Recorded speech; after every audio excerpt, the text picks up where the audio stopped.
let's talk about why Achilles never appears in Christopher Nolan's Odyssey, even though his scene in Hades is one of the most famous moments in Homer's poem. So, in poem 11 of the Odyssey, Odysseus travels to the underworld and meets Achilles, and in trying to comfort him, Odysseus says that even in death, Achilles is still the greatest of all heroes, and he's ruling over the dead just as he once ruled among the living. But Achilles disagrees with him, and he delivers one of the most famous lines in all of Greek literature. He says, I would rather be paid servant in poor men's house and be above ground than kings of kings among the dead. And it's an astonishing moment because Achilles is the very man that chose short, glorious life over a long, ordinary one. And in Iliad, he willingly sacrificed his future for eternal fame and glory. But in the Odyssey, after experiencing death, he admits that it wasn't worth it. Through Achilles, Homer is questioning the very heroic ideal his own poems helped create.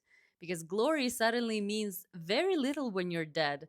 So Nolan decides to remove Achilles entirely, which I'm very sad about. But I think in the Nolan's version, he wanted Odysseus to confront something different. Instead of meeting the greatest hero of the Trojan War, Odysseus meets with Sinon, who was the young soldier and who was deliberately deceived before the Trojan horse entered the city. And it purposefully changes the entire underworld sickness because in Homer's, Achilles forces Odysseus to question whether glory was worth dying for. But in Nolan's version, Sinon forces Odysseus to confront if victory was worth becoming the man who betrayed someone who trusted you. And Achilles represents the cost of this heroic ideal, but Sinon represents the cost of Odysseus' own choices. And I actually would have loved for Achilles to be included, but I think his scene might have pulled the film in a different thematic direction.